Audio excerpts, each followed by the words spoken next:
Welcome back to Q Republic. Today is May 26, 2021, Wednesday. And our news highlights for today. Stock futures rise slightly after Wall Street post a slight decline. Stock futures tick marginally higher in early morning trading after the market rally stalled Tuesday, with major indices ending the regular session slightly lower. The strong performance from reopening stocks suggests investors are also leaning in the normalcy, according to Goldman Sachs. The news on the recovery remains very encouraging in the US, and it's interesting to see that some stocks may have still not fully priced it in, according to Goldman Sachs. In other news, European stocks nudge higher as Fed cools inflation fears. M&S up 4.5%. European stocks were mostly higher on Wednesday after US Fed officials reiterated their dovish monetary policy stance in the face of investor concerns over rising inflation. Stocks in Asia Pacific were mostly higher in Wednesday afternoon trade, with multiple markets in Southeast Asia, particularly Indonesia, Singapore, and Thailand, closed for a holiday. So ano po ba itong holiday na to? So trivia po muna tayo. So meron po silang tinatawag na Vesak, or Buddha Day, also known as Birthday of Buddha. It is being celebrated during the full moon of the lunar month, so Gregorian month of May. So ayan po yung holiday na sineselebrate sa ilan pong Southeast Asia. So tuloy lang po tayo sa ating news. Investors are awaiting a speech from Fed on Wednesday as some concerns surrounding inflation and potential tapering continue to linger. Attention on cryptocurrencies also remains, with China showing its intention to continue a 4-year crackdown on Bitcoin trading and other cryptocurrency-related activities. In other news, index recovers near 6,200 as Wall Street rallies. So para po sa atin tong PSEI, galing po ito sa Philstar. Today, May 26, published 12 a.m. Stocks yesterday recovered following a rally in Wall Street overnight amid lessening fears about inflation-driven rate hikes. Investors went on a buying spree to take advantage of the recovery of technology firms, also due to progress made in local and overseas vaccination programs, according to Regina Capital. Investors are expected to modify their trading activities based on how the U.S. Federal Reserve addresses the inflationary pressures hounding the American market. Mixed result for Asia as investors monitor the resurgence in COVID-19 cases. Malaysia, Thailand, and Vietnam are posting new record highs in their daily count, attributed to the easing of border restrictions for foreign nationals.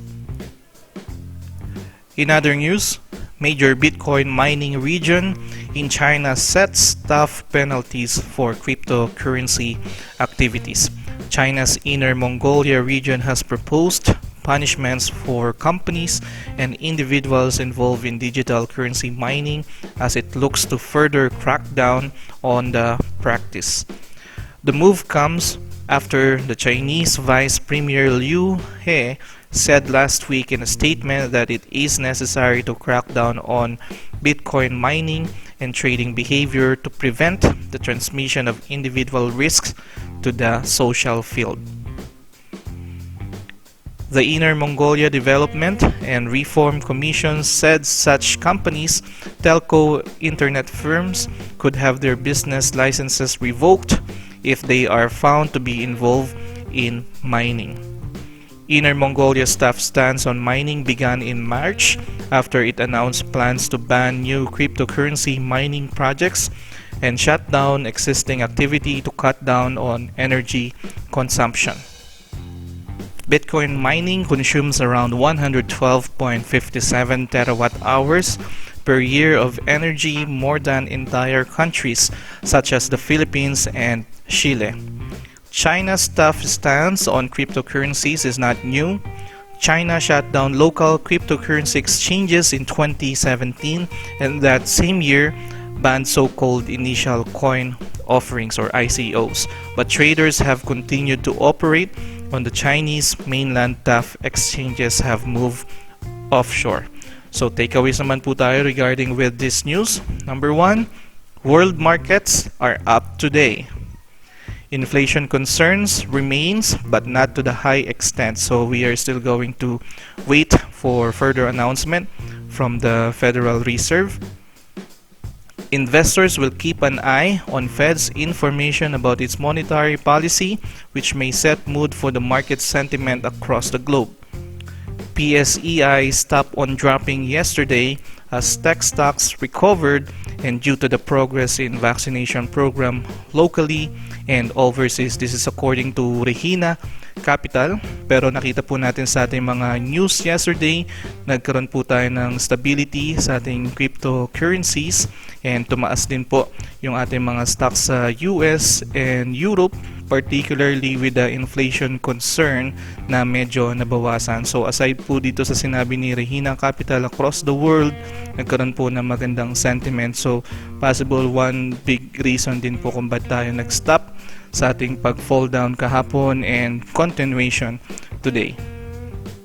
China's stance on cryptocurrency is not new, started on 2017. For our PSEI naman po, we closed today at 6,341.24.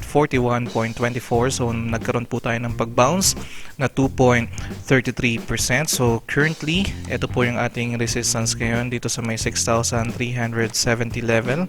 And meron po tayong support dito banda sa may 6,300 level. So kahapon, na-observe na po natin itong si PSEI na bahagya pong nag-stop yung kanyang selling pressure kasi bahagya po tayo nagkaroon ng parang lower high from this low noong May 24 around 6,157. Pero prior pa naman po dito sa start na to or sa stop na to, sinabi na po natin na be ready kasi nakita po natin yung reaction ng market dito po sa candlestick na to noong May 14th na upon reaching near 6,000 level, marami na pong sumasalo. So sinabi rin po natin na hindi po natin alam kung gagawin po ulit ng market yung pag-touch dito sa 6,000 level.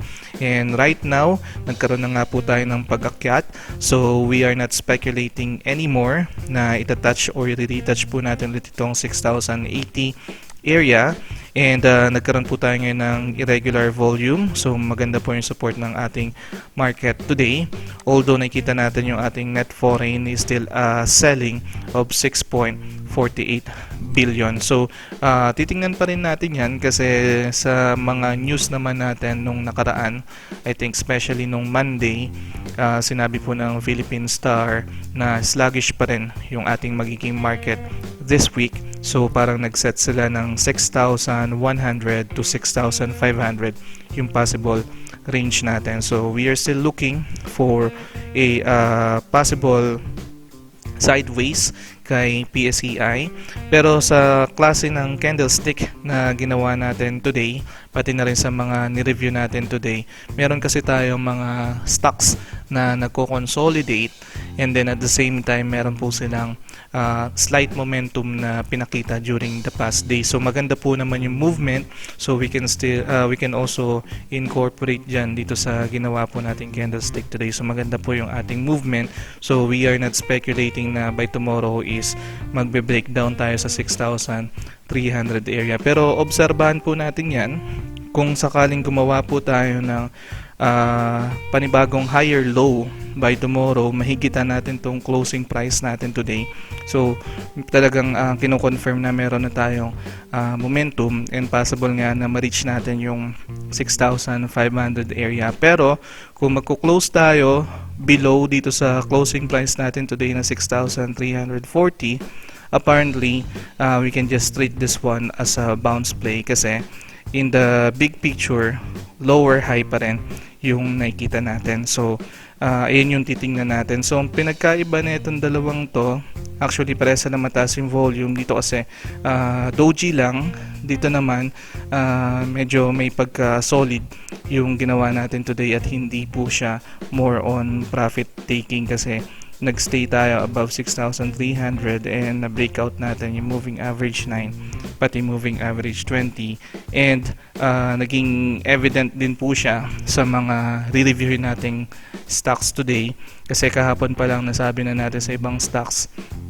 na nagko-consolidate sila with a slight good momentum and today may confirmation nga na may possible na magandang move na tayong ma-observe dito kay PSEI. Yun nga lang with the extent na babantayan po natin siya hanggang 6,500 area kasi dito tayo magkakaroon ng strong resistance. So pagdating dyan sa 6,500, so kasi dito yan maximum 6,600, titingnan po natin yung magiging reaction ng market kung tutuloy pa ba yung panghihina natin or i-breakout na rin natin tong 6,600 area. Pero yung pag-breakout sa 6,600 area medyo malabo pa yung mangyari. We can just hope na upon reaching 6,500 is hanggang 6,400 na lang tayo bumaba. So ayan pa yung mga babantayan natin sa mga susunod na araw and hopefully madagdagan na po or magkaroon na ulit tayo ng buying sa ating PSEI knowing na maganda naman na yung market across the globe and yun nga base sa mga news natin nagkakaroon tayo ng stability especially sa ating inflation concerns. So ayan po yung ating mga babantayan at ang mga stocks na re-reviewin naman po natin for today. These are Dito CME, Merimart, Megaworld, AC Energy, CLI, APX, Manila Mining, Certec, Converge, at para po sa ating mga cryptocurrencies, Cardano, Binance, Ethereum, Dogecoin, and Bitcoin. Sa mga bago po nanonood ng video na ito, I'm inviting you to please subscribe on this channel para maging updated po kayo sa mga bagong videos na nilalabas po natin, particularly sa mga news at insights na binibigay po natin sa ating mga stocks. Like and share this video as well para mapagbigay insights din po tayo sa iba. And also, before we proceed, I would just like to acknowledge and say thank you to the following people. Hello, Ruel Taneo. Mukhang nag-uumpisa na ang ating market and sana magtuloy-tuloy pa. Ingat po dyan sa Riyadh, Saudi, sir. Hello, Ayan from France. Maraming salamat po sa pag-appreciate ng ating video and sana nga po ay mas marami pa tayong ma-reach at mas dumami pa ang ating subscribers. Thank you, WPH Luz Veminda, Adma Bullish from Riyadh, Saudi. Thank you, Ed Miguel from Harad, Saudi. Hello, Irene Suzuki from Tokyo, Japan. Welcome po sa comment section. At maraming salamat po sa laging pagsubaybay sa channel natin. Keep safe po dyan, ma'am. Hello, Dan Jimenez. Apparently, nagkaroon tayo ng bagong pattern kay CLI and it looks like confirmation siya ng pag-form ng new base and kay Megaworld naman mukhang babawi na yung market. In any case, sana nga ay tuluyan ng makabawi yung ating market para mas madali natin siyang sabayan. Thank you, Hilroy from Doha. Lakas pa rin ng crypto kahit ginigipit ng China. Still looking forward for continuation ng kanilang current highs. Hello, Edna Aquino. Maraming salamat po palagi and God bless. Hello, Oniel Onrubia, one of the admins ng Pinoy Traders. Magandang araw po, sir, and thank you po sa support. Hello, Kirk Zunyo. Welcome po sa ating comment section. With regards po sa ating support and resistance, given po siya sa ating video, pa-watch out na lang po sa mga lines na nilagay po natin dun sa ating mga stocks. And maraming salamat po sa pagsuporta sa ating channel. Thank you, Maribel Igne. And hello, Eller Fontamillas. Salamat po muli. And ingat po sa Bologna, Italy. At sa lahat po ng mga nanonood ng ating video today, maraming salamat po sa inyong suporta. and have a nice day. Dito CME closed at 9.48 and nadugtungan po yung ating gain kahapon ng additional 2.38%. So sinabi po natin sa review natin kahapon na mag-ingat tayo for the possible bounce play dito kay dito CME, and yung maximum na pwede nating i-gain dito will be the 9.90. Although sinabi po natin na possible bounce play, it doesn't mean na 100% na magba-bounce play lang tayo dito. So we have to re-evaluate din kasi ngayon yung ginawang candlestick ng ating market is hindi naman siya ganun ka prone for profit taking. So kumbaga maliit lang naman ito, hindi siya agaya ng ganito kalaki na prone for profit taking talaga na inabot ng 3 trading days bago na stop yung kanyang selling pressure. Pero as of the moment, if we are going to measure yung ating itinaas from this low yesterday up until this high today, meron tayong 11.44%. So titingnan po natin bukas yung kalakasan ni dito CME. As of the moment, meron talaga tayong makitang momentum sa kanya. So nagte-trade tayo above 50 sa ating stochastics. Sa ating RSI naman nasa below 50 pa tayo. Sa MACD natin, meron tayong momentum na nakikita. So naka-cross up yung ating blue line at meron tayong positive histogram. Pero yun nga, titingnan natin dahil meron tayong more than 10% gain na since yesterday dito kay dito CME. So we will see, probably by tomorrow, pwede tayong makita ng high dito na 9.90 and hopefully matigil lang tayo dito sa ating 9.59 or 9.60 area. So kumbaga parang gumawa ulit tayo hopefully ng panibagong high dito kay dito CME para magkaroon tayo ng magandang momentum. So as of the moment, sa mga nakasalo naman dito kay dito CME, maximum kahapon dito sa area na to 9.30. Meron pa tayong choice to observe whether mag-o-observe ka and sold some of your shares, set mo na siya dito sa may 9.90 na maximum gain, and then kung sakali para pag tumaas pa siya more than 9.90, at least meron pa tayong matitirang shares sa atin. So gain pa rin yung may experience natin dito kay dito CME. Pero sa mga nakabili today, especially dito sa may 9.45 area, be careful lang. Let's still see, let's still test the water kasi as of the moment hindi pa rin naman ganun kataasan yung volume na ibinibigay ng ating market. So medyo may pagka high risk pa rin for bounce play kasi technically it's still a downtrend. So ayun pa rin yung ang issue natin and ayun pa rin yung kailangan nating ma-resolve dito kay dito CME. Pero sa ngayon, meron tayong momentum in the short term, and then we will see what will happen after nating i-touch tong 9.90 kung magkakaroon ba ng grabing buhusan ulit at bababa tayo or slight pullback lang and magkakaroon pa rin tayo ng panibagong high by tomorrow and the day after tomorrow. So ayan yung ating mga babantayan dito kay dito CME. So check niyo po maigi magiging options natin for dito CME. Merrimart closed at 4.42 and nagkaroon na po tayo ng gain today na 6.51% from yesterday. And if we can still remember yung review po natin yesterday, naglagay po tayo dito ng box area kasi nakita tayo ng consolidation in the short term plus meron tayong momentum din in the short term kasi napapansin po natin na hindi na tayo nagkakaroon masyado ng low na ganito kababa around 3.95 kagaya ng May 19 na candlestick natin. So binantayan po natin siya. And ang sabi po natin, once na ma-breakout natin itong box area na to, confirmed na meron na tayong panibagong momentum na nakikita dito kay Merrimart. So ayun na nga po yung nakikita natin today. So makikita rin natin yung pag-breakout natin dito sa ating moving average 9. So signifying that we have a strong momentum in the short term dito kay Merrimart. So makikita rin po natin yan sa ating mga indicators. So we are trading now above level 50 dito sa ating stochastics.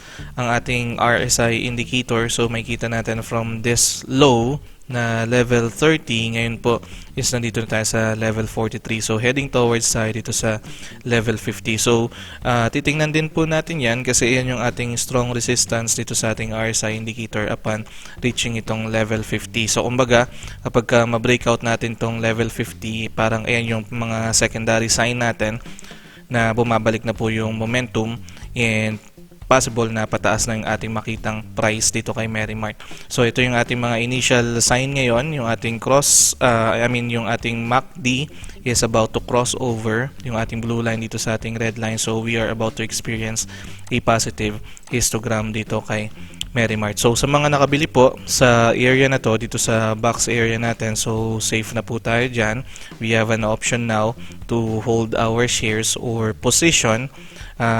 Meron tayo ditong possible na strong resistance around 4.70, so you have an option to sell some of your shares dito sa 4.70. Pero if we are going to check naman Merrimart into its monthly time frame, napakaganda pa rin po ng position ni Merrimart as of the moment. So especially yung ating tinitingnan dito na strong support last time is si 4.50. So ang pinaka-low na lang natin ngayon dito is 3.65. So gumagawa po tayo ng panibagong, mga lows from this high noong March 2021. So sa ngayon nasa magandang position pa rin po itong si Merrimart. Nasa kalahati pa lang tayo ng gain noong November 2020. So yun nga po, ang unang tranche na pwede natin makita dito is dito banda sa may 4.70 and then sa may 5 peso na and then maximum na dito sa 6.30. So depende na lang po sa trading plan ninyo. Pero ang kini-clear out natin ngayon, meron tayong initial sign na meron na pong strong momentum itong si Merrimart. So we are not speculating anymore na magbe-breakdown tayo dito sa may 3.87. Especially yung net foreign natin, makikita natin na consistent pa rin po since May 17, 2021. So consistent na sila, tapos yung mga indicators pa and yung chart natin nagpapakita na meron tayong strong momentum as of the moment. So check nyo po maigi magiging options natin for Merrimart. Mega World close today at 2.81. Nasundan po yung ating high kahapon at nagkaroon po tayo ng gain today na additional 2.18%. Nagkaroon din po tayo ng strong momentum today na breakout po natin itong ating moving average 9 and nagkaroon po tayo ng high na 2.89. Mapapansin lang po natin na malakas yung ating selling pressure dito sa ating pinakaunang resistance na pwedeng makita dito sa 2.90 and yun nga po, na-compress ulit yung pababa yung ating price. Nag-close tayo below the moving average 9 and it looks like nagkaroon tayo ng shooting star type of candlestick. Pero kahit ganito yung naging resulta, kahit din bumaba tayo dito below moving average 9, mapapansin din po natin from this low na 2.70 is hindi na po ulit tayo nagkaroon ng panibagong low. Nagkakaroon na po tayo ng mga higher lows currently in the short term dito kay Mega World. At ang green flag din po natin, meron tayong net foreign today na 52.38 million. If we are going to look at it dito sa ating indicator, net foreign indicator, the last time na nakuha tayo ng ganyang kalaki happened pa noong January 2021. So unusual support ito coming from the net foreign, and then at the same time nagkakaroon tayo ng momentum. Makikita po natin yan din dito sa ating MACD kung saan nag-cross up po yung ating blue line, pati na rin yung ating mga stochastics and RSI indicator is nagkaroon po tayo ng momentum dito kay Mega World. So kahapon sinabi natin na medyo may panghihina pa itong si Mega World kasi nga hindi natin higitan yung high natin noong May 24th. Pero technically rin ngayon hindi rin natin higitan, kaya lang nagkaroon kasi tayo ng magandang support for today. So medyo nasa watch mode pa rin tayo dito kay Mega World. We will see what will be the reaction by tomorrow. Probably and hopefully is mag-retain lang tayo above 2.78 for tomorrow. Pero kung ma-cross down man natin yan, at least ma-maintain natin yung low na 2.70 2, wag na tayo ulit bumaba dyan kasi yan yung ating magiging basis kung magtutuloy po ba yung momentum natin dito kay Mega World. So ito yung ating tingnan ngayon. Maglagay din tayo ng box area dito just like what we did dito kay Merrimart kahapon. So titingnan po natin yan kung sakaling maka-breakout tayo dito sa ating box area, ibig sabihin confirm yung initial phase ng ating momentum. Pero kung after 2 days or 3 days ma-breakdown natin to, ibig sabihin tuloy pa rin yung ating downtrend dito kay Mega World. Pero nonetheless, kagaya po ng mga sinasabi natin sa ating previous review, nasa magandang position na po tayo dito kay Mega World. Yung current price natin na 2.80 is yung low po natin yan nung 2013. So napakaganda na po ng position natin dito kay Mega World, and depending on your trading plan, pero we can start already accumulating shares dito kay Mega World. So check niyo po maigi magiging options natin for Mega World. ACE Energy closed at 7.03. Nasundan po yung ating high kahapon and nagkaroon po tayo ng gain today na at least 0.72%. So it looks like na wala naman tayong masyadong paggalaw dito kay ACE Energy. Stable pa rin tayo. If you can still remember, naglagay po tayo dito ng box area natin. Ito rin yung parang gauge natin in the short term para malaman natin kung magkakaroon ba tayo ng momentum kapag na-breakout tayo dito sa box area natin, or magtutuloy yung ating downtrend kapag nag-breakdown tayo, kasi we are forming descending triangle. So far, ito pa rin yung galawan natin. Nagkakaroon tayo ng low today 6.98, pero dito sa ating box area meron tayo dito maximum low na 6.87 or 6.90, then high na 7.13. So as of the moment, you can just hold on your shares dito kay ACE Energy, and then we will observe dito sa short term natin para malaman natin yung initial na pwedeng maging galaw, kung possible ba siya magkaroon ng bounce pataas or possible na magkaroon ng downtrend pa. Pero syempre, alam natin na yung ating PSEI is nasa mababang area ngayon. So possible talaga na magkaroon tayo ng pagtaas dito kay ACE Energy. So dun tayo 60% na pwede tayo magkaroon ng pagtaas dito kay ACE Energy, and 40% lang na pwede tayo magkaroon ng breakdown. So as early as now, nakikita natin na meron tayo ditong momentum na nakikita sa kanya slowly, but meron tayong momentum na binubuo. So dito sa 7 peso area, dito tayo magandang mag-accumulate ng shares. So check nyo po maigi magiging options natin for ACE Energy. CLI closed at 6.92. Meron po tayong gain today na 3.90%. Kahapon, sa review natin, nagbigay tayo ng warning na possible na gayahin yung pattern na nakita natin dito last February 26 and February or March 1st, kasi it looks like yan yung ginawa nila nung May 24 and kahapon. So we are expecting na masundan tayo ng ganitong klaseng candlestick or masundan yung ating pag-pullback from yesterday. Pero today, nagkaroon tayo ng initial confirmation na merong ibang move itong si CLI. So hindi niya finalo yung ating downtrend move dito nung March 1st or March 2. And nagkaroon pa rin tayo ng laman ngayon dito sa ating volume. So irregular pa rin yung naging volume natin ngayon. So mataas pa rin siya compared dito ng mga nakaraan kung saan nagko-consolidate tayo dito kay CLI. So nonetheless, meron tayo ditong magandang galaw or momentum ng ating mga indicators, so no questions about it. And then at the same time nga, meron tayo ditong uptrend channel na sinusundan kay CLI prior pa man ng breakout neto ni CLI. So ngayon, kagaya po na sinabi natin, may initial confirmation tayo ng magandang move dito kay CLI. So ibig sabihin, may initial confirmation din tayo na hindi na tayo bababa ulit dito sa ating uptrend channel dito kay CLI. So we can now start accumulate shares, kasi mukhang may bagong base na bubuuin nito si CLI as of the moment. So it's okay kung nakabili tayo dito sa mataas na area today na 6.92, ganun din kahapon kasi meron na tayong initial confirmation ngayon na possible na magtuloy pa tayo sa pagtaas dito kay CLI. Lalo ngayon na naka-record high tayo dito kay CLI. So maganda yung kanyang move. So sa may mga hawak kay CLI, hold nyo lang yan. Let's see kung gaano pa kataas yung itataas ni CLI as of the moment. So again, we can scratch the idea na possible siya mag-downtrend dahil meron na tayong initial confirmation ngayon na bumubuo tayo ng matibay na base ngayon starting 6.60 area or moreover dito sa pag-breakout natin as early as 6.50. So check nyo po maigi yung magiging options natin for CLI. APX is currently trading at 1.73. Meron po tayong bounce today. Nagkaroon po tayo ng gain na 2.37%. So meron pa rin po tayong consolidation between 1.60 to 1.70 area.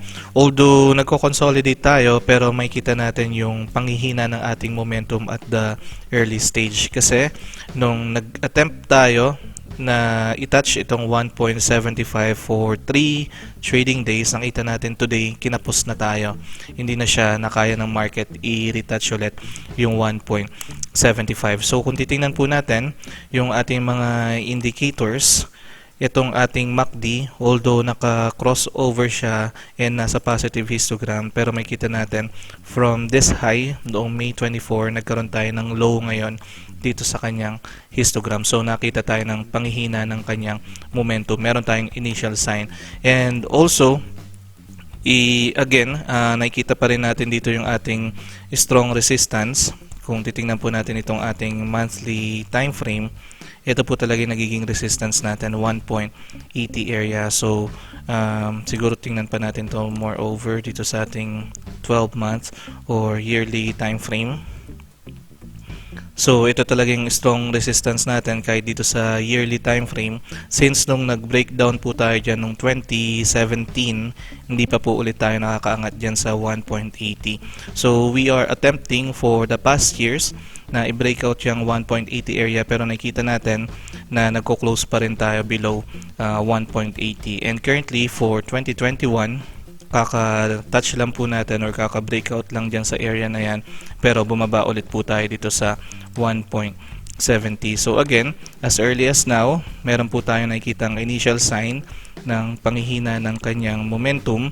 So iwasan po muna natin yung pagbili dito sa 1.70 area. Moreover, malapit po yan dito sa ating borderline ng downtrend channel na ino-observe dito kay APX, kasi meron po tayong downtrend channel na ino-observe sa kanya. And also, yung number of trades natin is very limited pa rin, 124. So mapapansin po natin sa ating mga nireview yung stocks ngayon, yung mga momentum po nila or nagkakaroon po sila ng initial sign ng good momentum. Dito naman po kay APX, nagkakaroon tayo ng initial sign ng selling pressure kasi nga nangihina siya, and for this instance, hindi na po nakaya ulit ng market i-touch itong 1.75 area. So more on bounce play yung pwede nating ma-observe dito kay APX. Mas maganda i-aim natin dito banda sa may 1.67 area yung pagkuha, and then ingat lang tayo sa bounce play. So kapag nag-gain naman na from this low, take over na agad natin yung gain natin kasi malakas pa rin yung ating resistance dito dahil malapit na po yan sa 1.80. Pero again, kung mag-breakout pa man yan, possible ang high pa rin natin is 1.80. So hindi pa rin naman natin siya inaalis na magkaroon tayo ng possible high dyan. Pero definitely mga 70 to 80% magre-resist pa rin tayo sa area na yan. So check nyo po maigi magiging options natin for APX. Manila Mining closed at level 15 and umangat na naman po tayo ng 1 point from yesterday, and meron tayong gain na 7.14%. Pero same thing, ang red flag pa rin po natin dito is yung number of trades natin, 19 lang. So ilan trades lang po yung nakikita natin every day. Pero may kita natin na for the past trading days, mini-maintain na po natin itong support na level 14. So kumbaga, meron tayong initial momentum din or sign na maganda na itong level 14 na support natin. So same thing, iwas pa rin tayo dito sa level 15 kasi medyo malakas pa rin yung resistance natin dyan. So you have two choices now, either hintayin mo siya dito sa level 13 para kumuha ng shares, or as early as level 14 pwede ka na pong kumuha. So yung pagbaba natin sa level 13 sa ngayon na, kasi bumubuo na tayo ng strong momentum ngayon dito sa level 14. So yung pag-breakdown natin sa level 13, mga nasa 30% na lang siya pwedeng mangyari. And then yung pagbaba natin dito sa level 14, malaki pa yung chance natin bumaba dyan ulit. So mga nasa 70% pa yan. So dito natin siya magandang abangan sa level 14. And kapag umakyat na ulit ng 1 point na level 15, may kita natin meron po ulit siyang good gain na 7.14%.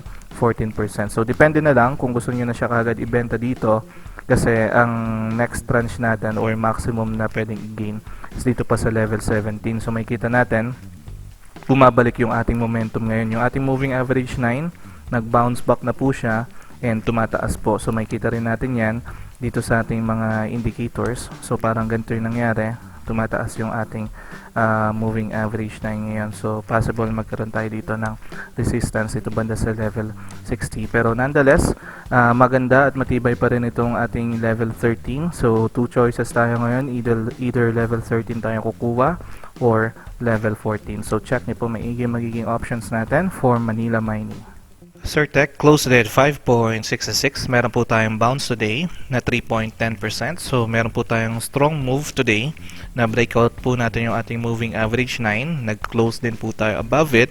And intraday na breakout din po natin itong ating moving average 20. So overall, momentum, yung makikita natin sa ating mga indicators, especially dito sa ating MACD na nag-crossover po today and nasa positive histogram tayo. Kaya lang, ang pangit ng naging itsura ng ating candlestick is still a doji candlestick. So wala tayong confirmation ng momentum na makita, and generally we are still doing a downtrend channel dito kay Certec.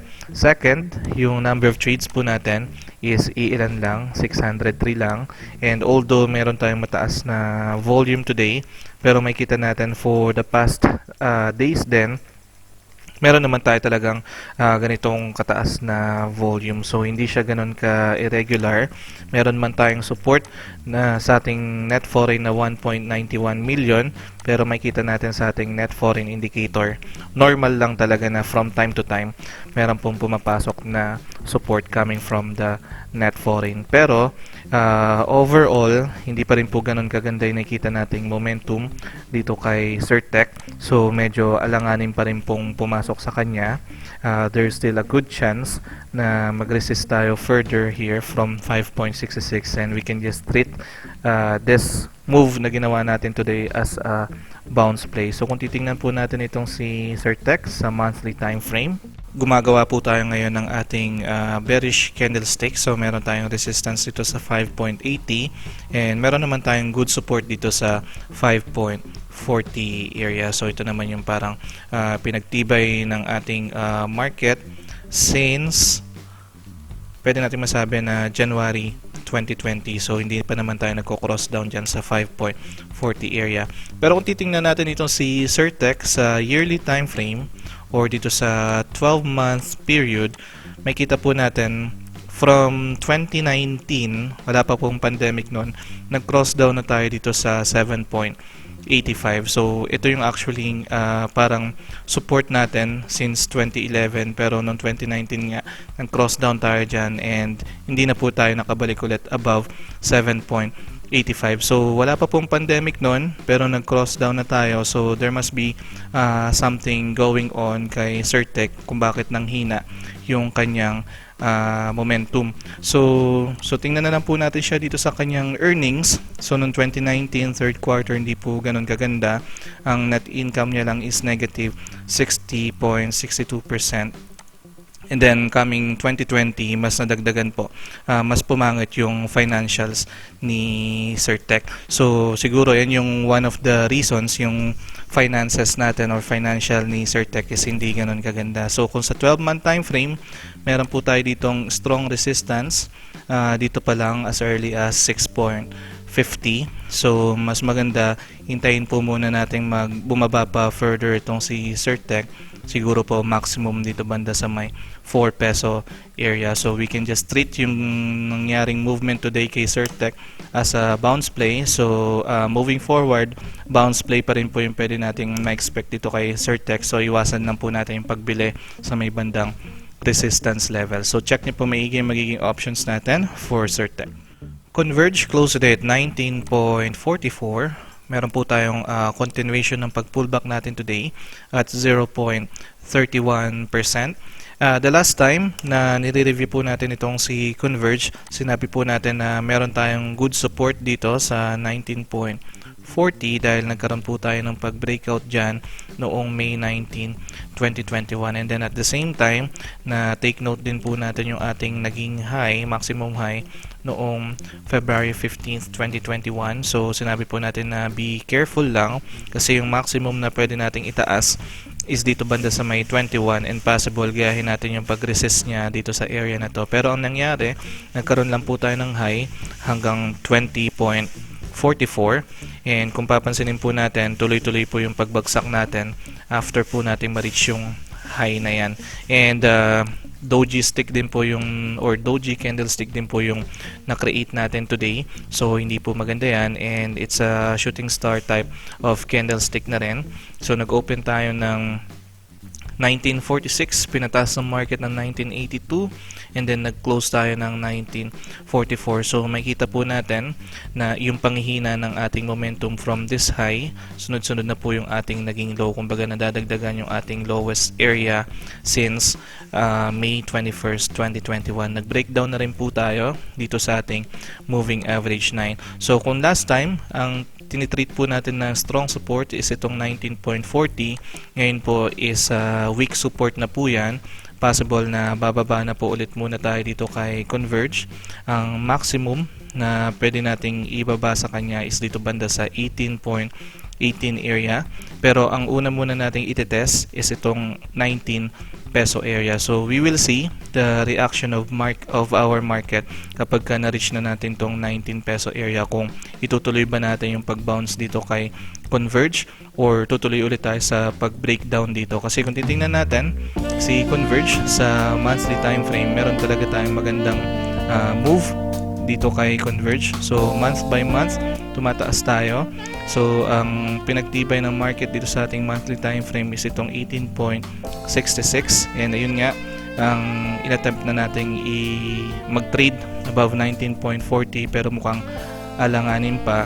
So ito yung maximum na pwede nating ibaba, 18.60 area, pero dito pa lang sa 19 pesos we will see kung susuportahan na siya ng ating market. So number one indicator na babantayan natin is yung ating volume, kung tataas na po ba yung ating volume ulit, and then second yung type of candlestick na magkakaroon tayo, and then yung net foreign natin kung madadagdagan ba. Kasi so far after neto nung May 21 hindi pa ulit tayo nagkakaroon ng support coming from the net foreign. So sa atin po na nakabili dito banda sa may area na to na 20 pesos, you have an option to wait and see kung magmamaterialize itong support natin sa 19 pesos.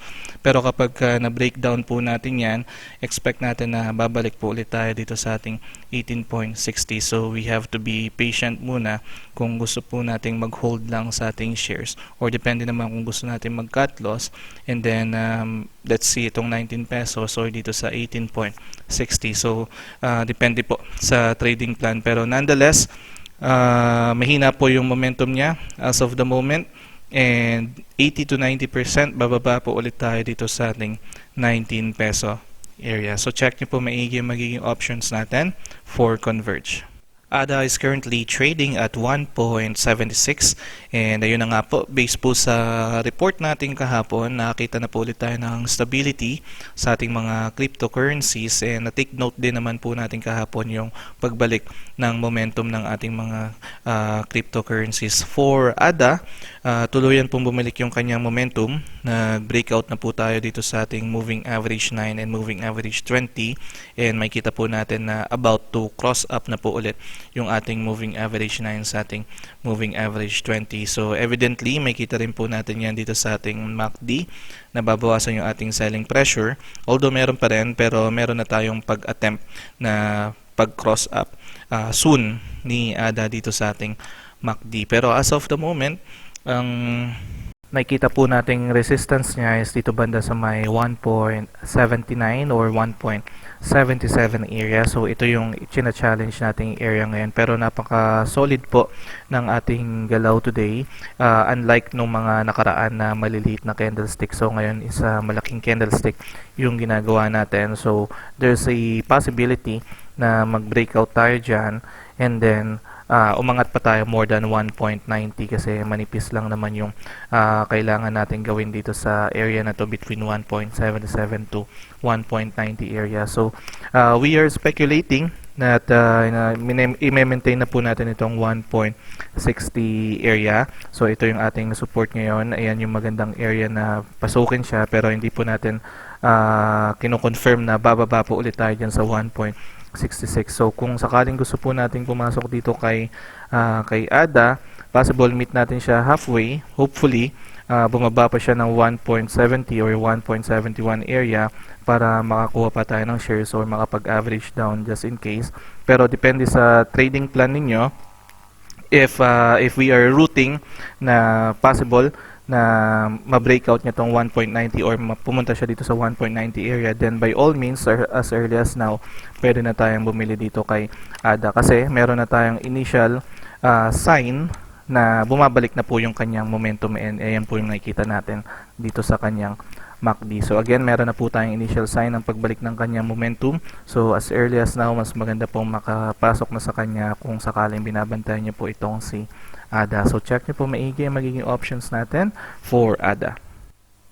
BNB is currently trading at 378.45, and makita rin po natin yung kalakasan ng momentum ni BNB as of the moment. So kung kahapon we are near here sa ating moving average 200, ngayon naman po is we are going na dito sa ating moving average 100. So nasa ilalim pa lang tayo, pero we are about to go above moving average 100. So same thing din po yung nakikita natin dito sa kay BNB, nababawasan din po yung kanyang selling pressure. So meron tayong initial sign ng pagbalik ng kanyang momentum, and possible nga po by today or up until tonight is makapag-trade na tayo above moving average 100, meaning to say above 398. So as early as now, pwede na tayong pumasok dito kay BNB kasi there's a good chance, mga 70 to 80% na ang ating magiging support na by tomorrow is itong moving average 100. So from moving average 200, lumakas yung ating momentum. We are heading towards now and above moving average 100. So kung binabantayan natin itong si BNB, again, you have an option na bumili na currently kay BNB, and we are rooting by tomorrow or the day after tomorrow is magta-trade na tayo above moving average 100. Kumbaga magtutuloy pa po yung ating momentum dito kay BNB. So in the short term, meron tayo ditong support around 349. So you can choose from 349 to 376 kung saan po tayo papasok dito kay BNB. So check niyo po maigi magiging options natin for BNB. Ethereum is currently trading at 2,858. Meron din po tayong pananumbalik ng kanyang momentum. So kung mga nakaraang araw, especially po noong May 23, na-reach po natin or nag-support tayo sa moving average 200. Kahapon, moving average 100. And then today, nandito na po tayo ngayon sa ating green line, moving average 50. So possible din by within the day, ang ating maging bagong support is itong si moving average 20. So nakita po tayo ng confirmation na talagang pataas na po ulit or nanunumbalik na po yung momentum ni Ethereum. So meron tayo ditong support ngayon na 2,777 area, which we are not speculating na mabi-breakdown natin kasi nga meron na tayong strong momentum na nakikita sa kanya. So ito rin po, evidently yan sa ating MACD, nababawasan na yung ating selling pressure. So, depende po sa trading plan ninyo kung saan po tayo papasok between 2,700 to 2,800. Sa mga nakabili po kay Ethereum, especially dito nung May 23rd kung saan bumaba pa tayo ng 1,730, I suggest hold nyo lang po yan kasi nga po, kung titingnan natin, moving average to moving average is umaangat tayo. So, after nating umangat sa moving average 20, next naman isaangat tayo sa moving average 9. So possible, babalik po ulit tayo dito sa 3,900 area. So yan yung ating mga babantayan or ito yung ating magiging mataas na profit taking area sa kanya sa 3,900. So expect natin na medyo magkakaroon muna tayo ng resistance dito sa area na to. So check nyo po maigi magiging options natin for Ethereum. Doge is currently trading at 0.35. Dito naman po kay Doge, although may momentum tayo nakikita, pero may pagko-consolidate pa po tayong na-experience sa kanya as of the moment. So after po nating i-reach itong ating yellow line na moving average noong May 23rd, 3 days na po tayong nagtitrade above moving average 50 dito sa ating green line. So tatlong araw na po pero hindi pa rin tayo nakaka move forward dito kay Doge, pero maganda na rin naman dahil meron tayong initial sign na bumalik yung kanyang momentum. So as of the moment, meron tayo ditong support around 0.33 and in the short term nagma-maximum tayo sa 0.36 area, pero we are still rooting na kakayanin ni Doge na umangat pa and targetin na mag-trade above moving average 20. So sa mga nakasalo po dito kay Doge, especially no May 23rd or maximum dito sa 0.33 area, you still have an option to hold. Currently nagso-support sa atin si moving average 100. You can do some tranches. Siguro first profit taking ninyo is kapag na-reach na natin or nag-trade tayo above moving average 20 kasi ito yung target natin ngayon. Then soon, kapag nagtuloy pa yung ating momentum, magko-cross up na po yung ating moving average 9 and babalik po tayo dito sa ating 0.53. Pero sa ngayon, nahihirapan pa pong umangat itong si Doge. Nagko-consolidate pa tayo. So as early as reaching moving average 20, siguro pwede muna tayo na mag-profit taking, then hintay tayo ng konting pullback kasi medyo mahina pa yung nakikita natin dito kay Doge. So mapapansin naman natin yan dito sa ating volume, hindi siya nagiging ganun kataasan. So check nyo po maigi yung magiging options natin for Doge. Bitcoin is currently trading at 40,000 and same thing kay Doge, medyo may panghihina tayo dito kay Bitcoin. Medyo ilang araw na tayo nag-trade below moving average 9 or dito sa ating red line moving average 200 at hindi pa tayo nakakaangat. Pero today, nag-breakout naman tayo dito sa ating moving average 9. So at least meron tayong initial phase ng pagtaas or pagbalik ng momentum neto ni Bitcoin. So dito naman sa kanyang MACD, makita naman natin na nababawasan yung kanyang selling pressure. It's just that dito sa kanyang chart, especially kung moving average tayo magbe-base since mabilis nga yung galawan ni Bitcoin and medyo maganda siyang sabayan using moving average, nakikita natin na we are still trading below moving average 50, pero we are now heading towards it and hopefully within the day or maximum until tomorrow makapag-trade na tayo above this moving average 200. So marami pa tayong mga moving averages na i-crossover. So initial phase pa lang naman ng kanyang momentum, pagbalik na momentum. So we will re-evaluate once nagte-trade na tayo above moving average 200 kung confirm na ba talaga or mahina pa rin at bababa pa ulit tayo dito kay Bitcoin. Pero sa ngayon meron tayong kalakasan reaching itong moving average 200. So check niyo po maigi yung magiging options natin for Bitcoin.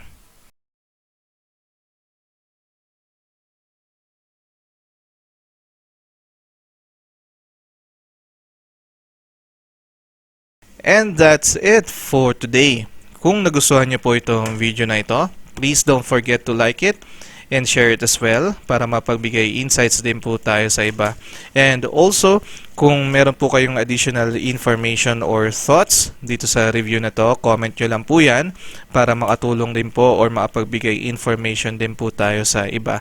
At sa inyo po na gustong magpa-review ng kanilang mga stocks, comment nyo lang din po yan para maisama po natin sa ating next session. And sa mga bago po nanonood ng video na ito, don't forget to subscribe para lagi po kayo maging updated sa mga bagong videos na nilalabas po natin. Maraming salamat po.